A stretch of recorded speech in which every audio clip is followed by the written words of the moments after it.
Oke, halo, assalamualaikum warahmatullahi wabarakatuh. Selamat sore teman-teman. Ini trafo yang sempat ada di konten saya yang di short video. Itu trafo ini konslet di bagian primer. Nah, tapi ini primernya saya kembalikan lagi dan saya share lag beberapa kali. Nah, kenapa bisa short itu? Ternyata dari kawat email ini di bagian primer itu ada yang seperti teroksidasi, terus kayak emailnya tipis gitu, terus konslet. Sebenarnya kalau emailnya bagus nggak apa-apa, tapi mungkin karena lapisan emailnya kurang bagus ya, dan mungkin juga pengaruh usia juga, karena sudah mungkin lebih dari setahun di kondisi lembab, nggak pernah dinyalakan, akhirnya di dalamnya kayak korosi gitu. Ini kita siapkan share lag. Jadi yang kemarin bagian primer itu sudah tak share lag bahkan sampai beberapa kali, kemudian dibungkus isolasi kertas, baru dililit lagi. Saya lakukan hal yang sama di setiap lapisan lilitan. Jadi ini nanti setelah lapisan ini selesai, kita lilit lagi. Itu karena ya untuk menanggulangi, sebagai solusi atas kualitas kawat yang kurang bagus, jadi emailnya jelek. Oke, kemudian untuk share lag ini kebetulan saya pakai HTK yang W63. Sebenarnya untuk share lag itu hampir sama ya teman-teman, mau pakai share lag merek apapun sebenarnya sama, mungkin tingkat kekentalannya aja yang beda. Nah, penggunaan share lag itu bisa dilakukan beberapa kali. Nah, keuntungan jika menggunakan share lag itu di bagian ini, misalkan yang bagian-bagian berimpit ini nanti akan merekat. Jika ini merekat, pertama share lag itu sendiri isolator, kedua dia akan mengikat dua kawat sehingga saat nanti trafo ini bekerja dikenai beban itu tidak terjadi getaran pada kawatnya. Di listrik PLN kita kan 50 Hz ya, 50 sampai 60. Nah, sebenarnya terjadi GGL bolak-balik dalam trafo ini sebanyak 50 kali dalam 1 detik. Ya, sesuai dengan frekuensi listriknya tentu. Nah, jika terkena beban yang berat, getaran itu nanti akan semakin terlihat ya, muncul di sini. Jadi kalau trafo itu dikenai beban, nantinya trafo itu akan melawan GGL magnetik. Nah, dari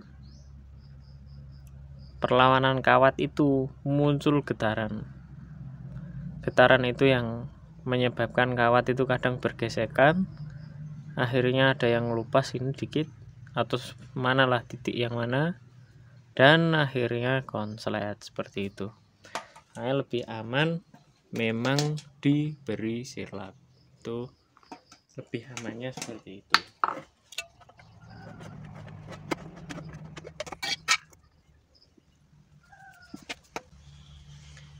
Share lag ini sifatnya meresap ya, jadi sebenarnya dioleskan gini aja dia akan merata.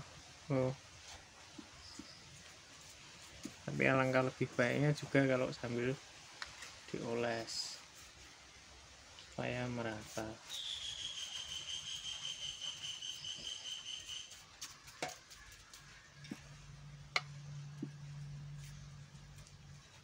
Ini kurang lebih seperti ini, dan ini bisa dilakukan beberapa kali. Kalau berani boros direndam nggak masalah, bisa direndam supaya lebih merata, lebih meresap juga ke dalam, bisa. Kalau saya gini aja, tapi nanti saya lakukan beberapa kali, bisa 2 kali atau 3 kali sampai ya kira-kira yang bagian-bagian sini rekat. Sebenarnya saya jarang sekali ya Sherlock trafo, makanya nggak ada di konten saya karena saya menggunakan tembaga yang bagus. Kalau tembaganya kurang bagus, emailnya kurang bagus, ya resiko kongsletnya tinggi, makanya perlu diselak. Kalau emailnya bagus nggak masalah, nggak perlu diselak. Tapi kalau mau diselak juga bagus juga, karena akan menambah kekuatan dari lilitan kawatnya yang tadinya kendor. Kalau diselak jadi lebih kencang, tidak bergetar begitu.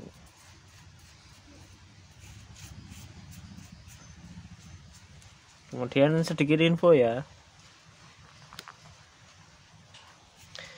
ini sifatnya minyak, jadi kalau teman-teman mau nyuci kuas, ini kuas ini kalau nggak dicuci nanti keras, itu pakai bensin atau pakai thinner, atau misalkan kalian nyepul pakai kawat yang kecil sekali, misalkan 0,3, kan kurang meresap ya, biar meresap itu bisa diencerkan juga pakai thinner. Kalau ini Hitake itu kering paling tidak 1/4 jam sampai 1 jam ya, tergantung tebal tipisnya. Oke gitu, semoga menginformasi. Mohon maaf kalau tampilannya kurang bagus, tapi setidaknya dari apa yang saya sampaikan dapat mengedukasi teman-teman. Oke, terima kasih. Assalamualaikum warahmatullahi wabarakatuh.